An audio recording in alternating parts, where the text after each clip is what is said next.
식사하세요. 이영애 씨의 목소리가 변두리 작은 빌라 주방에 조용히 울렸습니다. 정성껏 차린 저녁상, 김치찌개 냄새가 희미하게 퍼져나갔지만 남편 박동식 씨는 거실 소파에 앉아 TV만 응시할 뿐 고개조차 돌리지 않았습니다. 오늘 저녁은 시켜 먹었어. 그의 무심한 한마디는 40년간의 결혼 생활이 만들어낸 차가운 벽돌 한 장 같았습니다.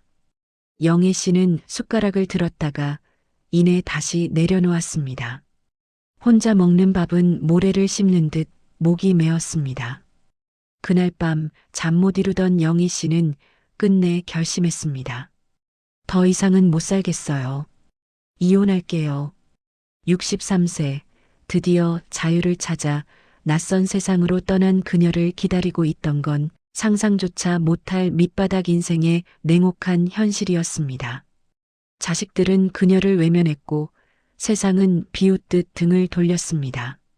그리고 2년 후 이영희 씨는 다시 그 침묵의 식탁 앞에 앉게 됩니다.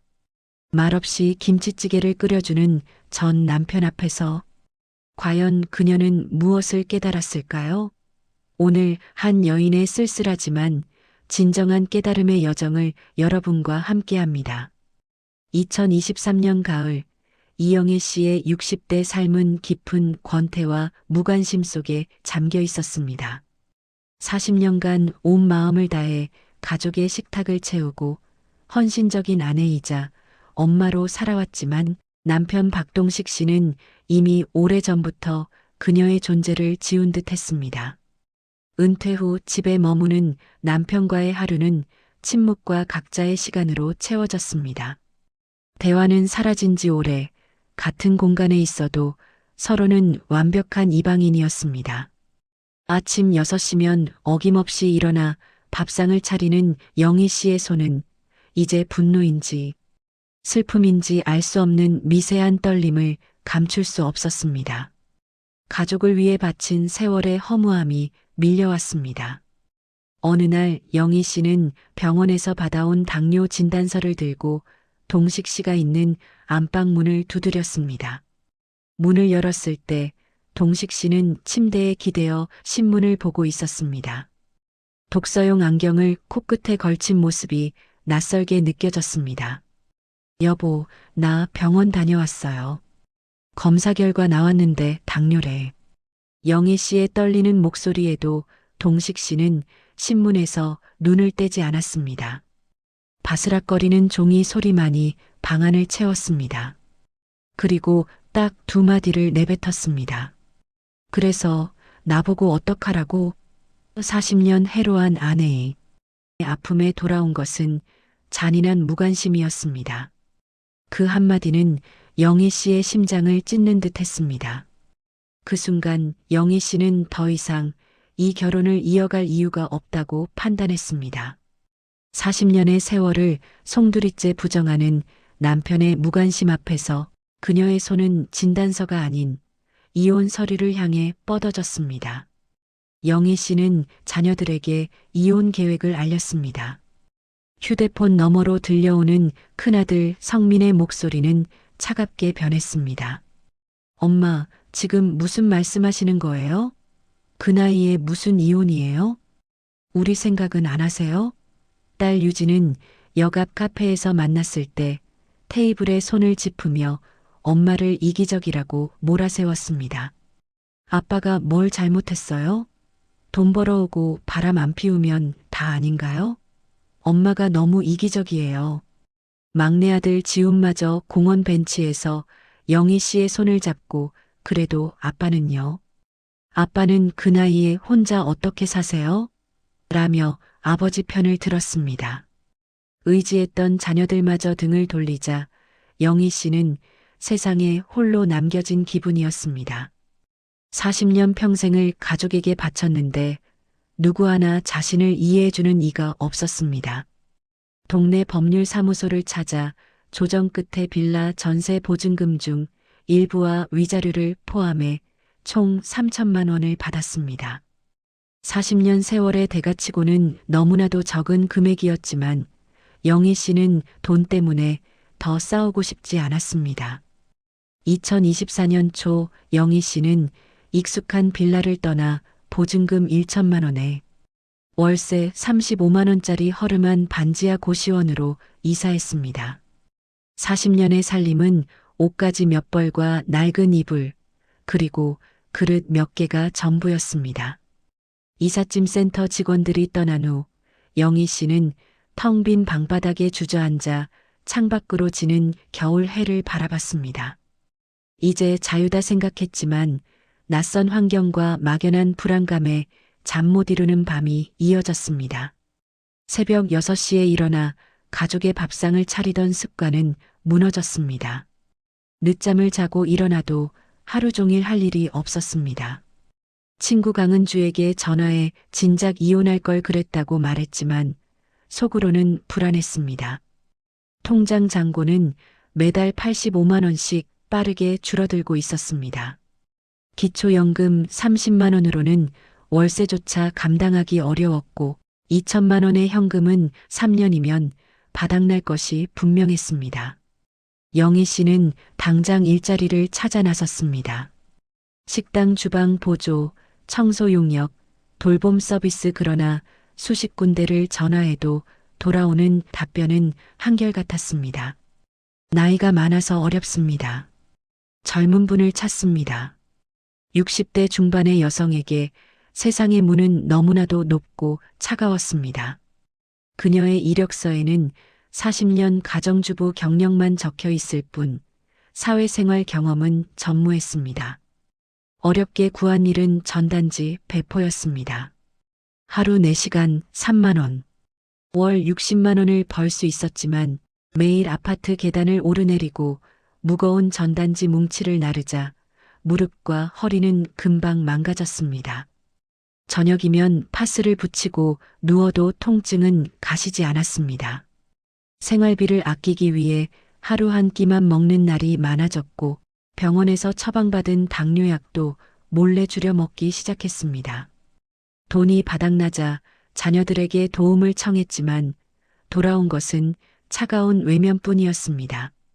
큰아들 성민은 전화를 받지도 않았고 딸 유진은 엄마가 선택한 길이잖아요.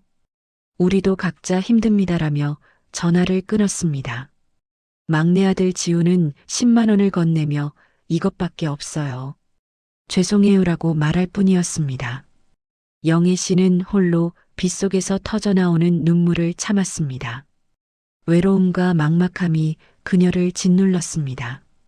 2024년 여름 전단지 아르바이트 중 영희 씨는 극심한 어지럼증을 느끼며 길가에 주저앉았습니다. 지나가던 행인의 도움으로 겨우 응급처치를 받았지만 병원비가 두려워 집에 돌아와 며칠을 알아누웠습니다. 손발이 저리고 시야가 흐려지는 증상이 계속되었지만 병원에 갈 엄두를 내지 못했습니다.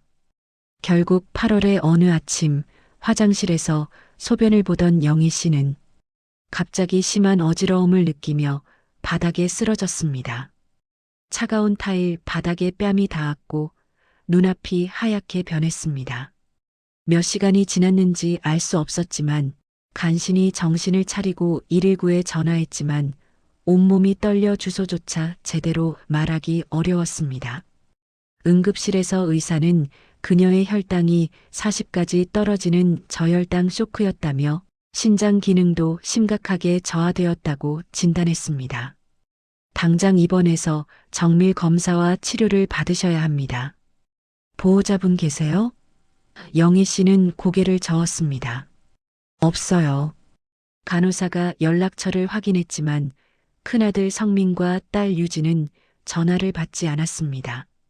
막내 아들 지우는 겨우 연락이 닿았지만 부산 출장 중이라 못 간다며 차갑게 거절했습니다. 병원비 25만 원을 겨우 카드로 결제한 영희 씨는 터덜터덜 버스를 타고 고시원으로 돌아왔습니다. 침대에 쓰러져 이틀을 꼬박 누워 지냈습니다.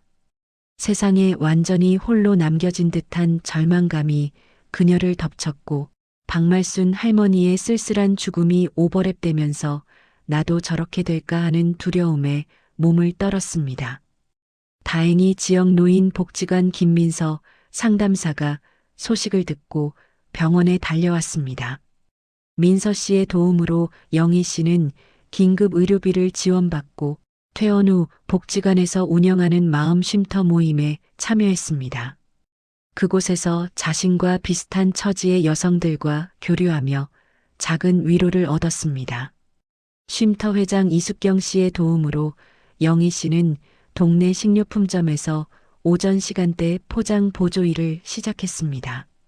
새벽 5시 30분에 일어나 출근하는 고된 일이었지만 사장님은 그녀의 성실함을 인정했고 월급도 올려주었습니다. 좁은 고시원 방에 작은 선반을 달고 커튼을 달며 영희 씨는 스스로의 힘으로 삶을 일구는 작은 기쁨을 느꼈습니다. 하지만 기쁨은 잠시였습니다. 2025년 2월 식료품점 건물주의 갑작스러운 월세 인상으로 가게는 문을 닫게 되었고 영희 씨가 살던 고시원 월세마저 인상 통보를 받았습니다. 다시 일자리를 찾아 헤맸지만 나이 많은 여성에게 세상의 문은 또다시 굳게 닫혔습니다. 겨우 구한 새벽 신문 배달 일은 새벽 추위와 과로로 몸살을 앓게 했고 결국 그마저도 잃고 말았습니다. 월세조차 감당하기 어려워진 영희 씨는 다시 여성 긴급보호소로 거처를 옮겼습니다. 노인복지관의 일자리 사업인 지역재활용센터 분류 작업을 시작했지만 월 60만 원으로는 생활이 턱없이 부족했습니다. 영구임대주택 대기 순번은 300번, 기약 없는 기다림 속에 영희 씨는 점점 지쳐갔습니다. 보호소에서 함께 지내던 동료가 홀로 쓰러져 돌아가시는 모습을 보며 영희 씨는 자신의 쓸쓸한 미래를 보는 듯 했습니다. 다시금 찾아온 절망감 속에서 영희 씨는 마지막으로 막내 아들 지훈에게 도움을 청했지만 돌아온 것은 엄마가 멍청하게 살아서 그런 거 아니에요? 우리도 힘들다니까요라는 차가운 비난이었습니다. 영희 씨는 휴대폰을 쥔 채 바닥에 주저앉아 하염없이 눈물을 흘렸습니다. 이제 더 이상 기댈 곳도 갈 곳도 없다고 생각했습니다. 2025년 가을 영희 씨는 지역 재활용센터에서 일하던 중 또다시 쓰러져 응급실로 실려갔습니다. 당뇨 합병증으로 인한 급성 심부전과 폐혈증까지 진행된 위급한 상황이었습니다. 노인복지관 김민서 상담사가 뒤늦게 달려왔지만 의사는 보호자 동의와 막대한 치료비가 필요하다고 설명했습니다. 연락이 닿은 막내 아들 지우는 병원비 걱정에 망설였고 민서 씨는 마지막으로 전 남편 박동식 씨에게 연락해 볼 것을 제안했습니다. 망설이던 지우는 아버지에게 전화를 걸었습니다. 아버지, 저 지훈이에요. 엄마가 병원에 입원하셨는데 상태가 많이 안 좋대요. 전화 너머로 한참 침묵이 흘렀고 동식 씨는 짧게 물었습니다. 병원이 어디냐? 1시간 후 2년 만에 병원에 나타난 박동식 씨는 휠체어에 앉아 있는 영희 씨의 침대 옆에 말없이 섰습니다. 여러 의료 장비에 연결된 채 희미하게 숨만 쉬는 영희 씨의 창백한 얼굴을 말없이 바라봤습니다. 그리고 망설임 없이 의사에게 다가가 필요한 모든 치료비 지불에 동의하고 영희 씨의 투석 치료와 장기 입원을 결정했습니다. 민서 상담사와 아들 지우는 말없이 고개를 숙였습니다. 한 달간의 투석 치료를 마친 영희 씨는 퇴원 후 동식 씨가 사는 빌라의 작은 방으로 들어갔습니다. 여전히 두 사람 사이에 오가는 말은 거의 없었습니다.